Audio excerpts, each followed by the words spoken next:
Welcome to Uncaged. Today we're speaking with Monique Jefferson. Monique, it's great to have you on the show. Thank you. Thank you, Ben. I'm excited and happy to be here.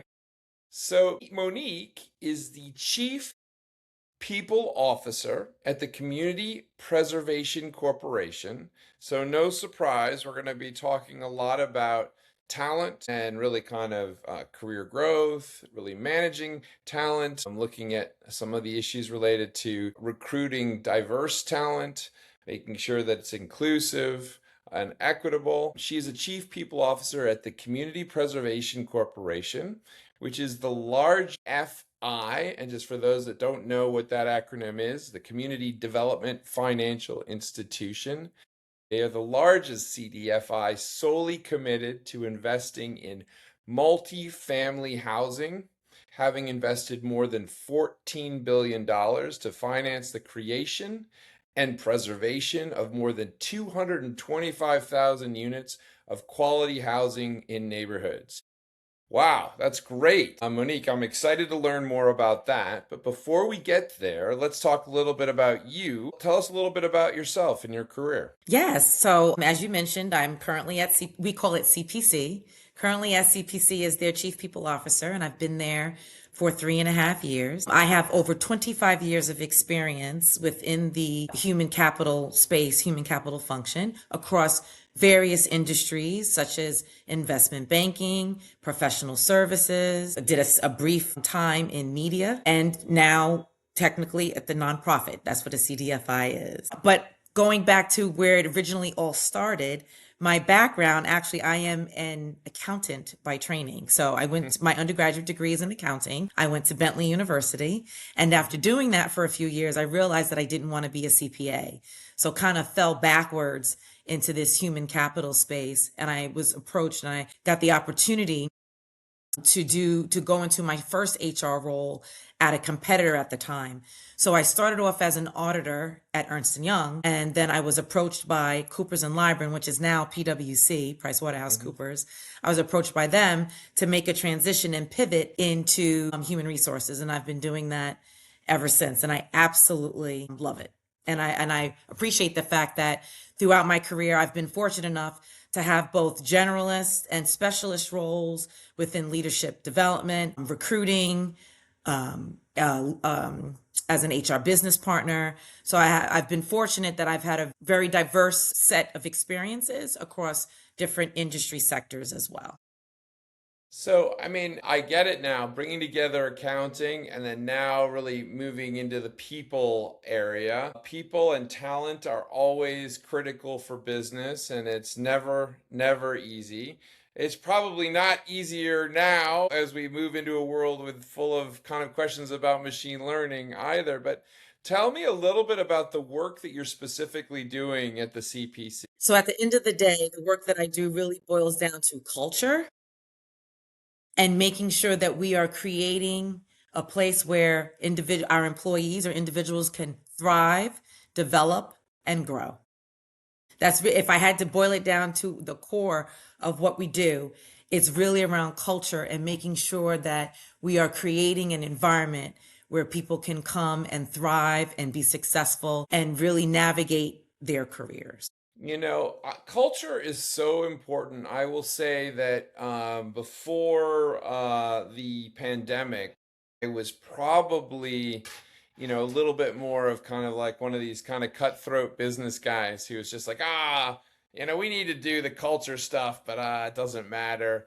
But I had a HR leader, and she really, made it a high priority for me and for the team. And I don't think we would have survived as a company, honestly, if we hadn't invested as much in culture. And because it really does matter, especially in, tricky times, because you really need to know what you're about and you really kind of the community and how it will function. So I'm a big fan of this. But certainly, as we know, the culture changes in companies and the priorities and the needs of the topics change. Tell me a little bit about kind of what are the key things that you're dealing with these days? So currently, right now, we're just finishing up our strategic plan, which we refer to as our 5-year growth plan. So I am really excited about the future of CPC and where we're going based on that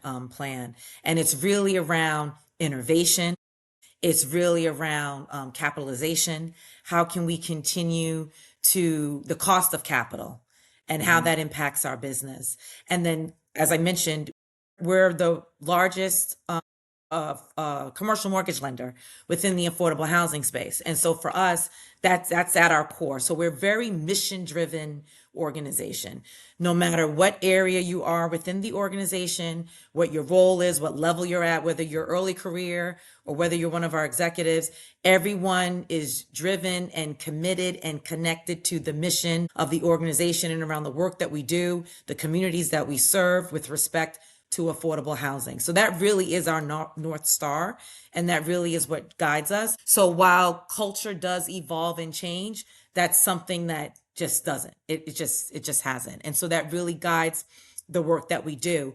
So with respect to our strategic plan, it's how do we continue to bring affordable opportunities within affordable housing, because we're in an affordable housing crisis across the US, right? In most of our major cities, affordable housing, I should say, is very difficult to find. So Yeah. what we do every day is through being creative and innovative, coming up with innovative and creative solutions to try to figure that problem out. How can we either create new housing opportunities, whether that's through new construction, or how do we leverage the properties and the buildings and what we have in our portfolio to try to, again, increase the housing and bring more opportunities to the community? That's great. You're absolutely right. I think affordable housing is a huge challenge that we're seeing in really every area across the US, both urban and rural, actually. And hopefully we get it. Last year I was like looking at the interest rates, hoping they're going to go down, but and maybe they're going a little bit down, but I think it's just trying to find the level that makes sense and really is Hmm. justified. I live in a bubble market, which is Miami, and it's just been outrageous. So it's been a joy to kind of see that kind of develop. I Yeah, think yeah, Monique, no, yeah, absolutely. and I believe that this the working with culture and people and kind of keeping that North Star is obviously, I imagine that's extremely rewarding.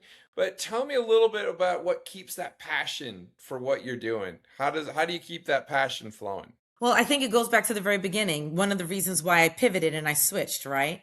I realized while I went to school and it made an investment and I went to school for accounting, I realized that I wasn't passionate about it. This is not something I see myself doing in the long term. And so I Mm, took a step back and I took stock around what really motivates me, what are the things that I'm interested in. And I literally fell backwards into HR.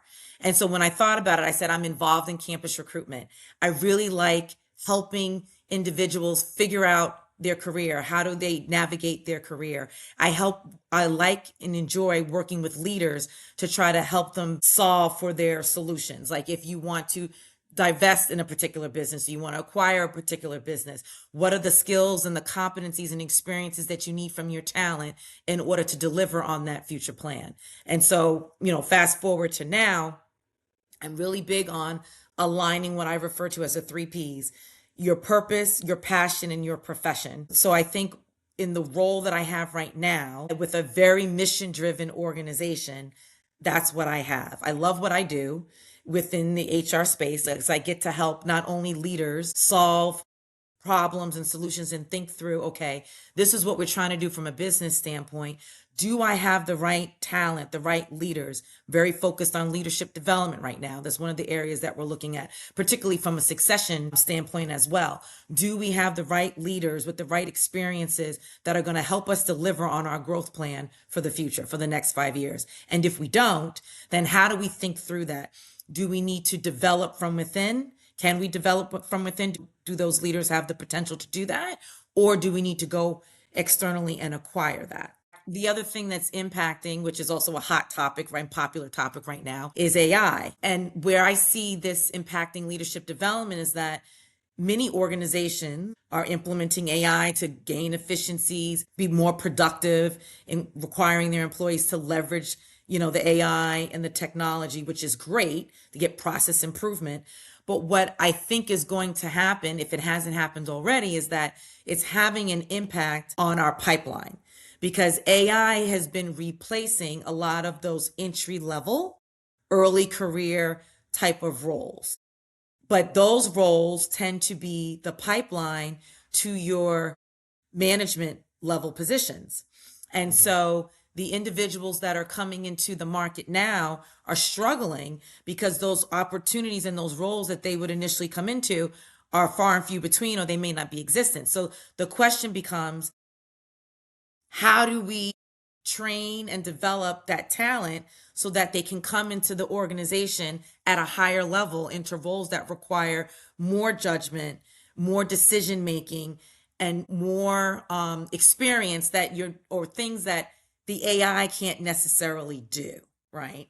And Yeah. then also, how do we address the impact that it's having on the pipeline, right? Because then if you fast forward and when you're going to identify and look for leaders, and then you're like, wait a minute, I've got a gap because these individuals are not developed and trained, they don't have the right experience, right? Because of the way that they came into the organization. So that, how do you solve for that and how do you think through that? That's why I think we need to revisit some of the developmental rotational programs that used to be at organizations. I think like in the late 90s, early 2000s, many organizations had these management training programs, these rotational associate programs, and they were great because the employees would be able to enter the organization.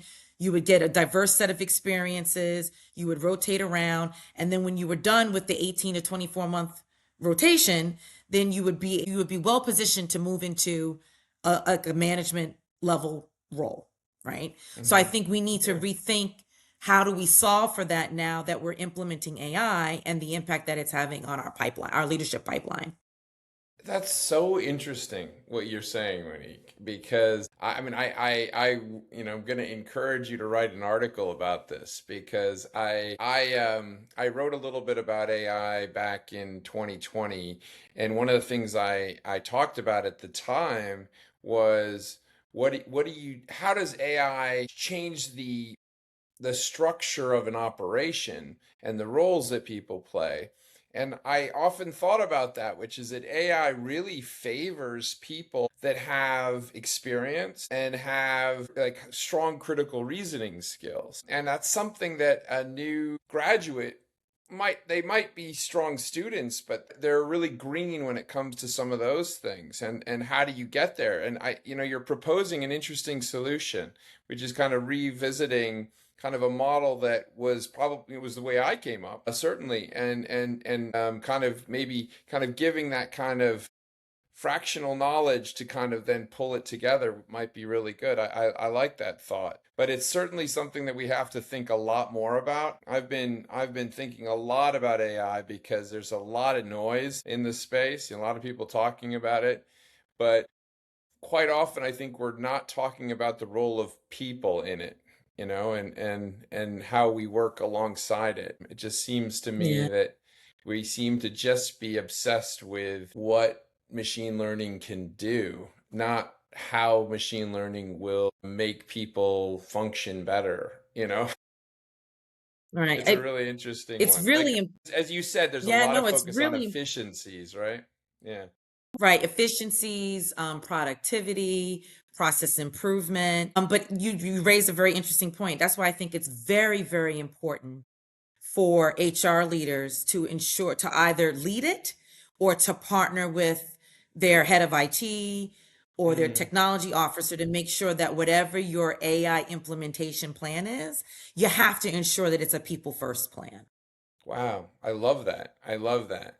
Well, Monique, it's been amazing speaking with you today. If someone wanted to learn more about the work that you are doing at the Community Preservation Corporation or the CPC, where's the best place to find you? Check us out. Come visit our website, We have lots of information there. And then you can always connect with me on LinkedIn. I've been very active more recently and providing several posts, particularly around some of the things that we touched upon and we talked about today.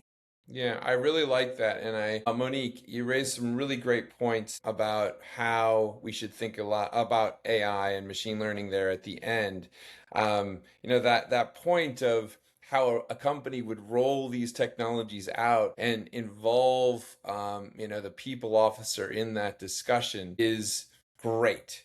But and I really encourage people to hear that message because it's not something that's happening right now enough. So Mm-hmm. hopefully we can they will listen to Monique and we'll move I will forward. just add this one last note. One of the things I've also seen, which some organizations have taken the step to do, is they've actually combined their HR and their IT functions.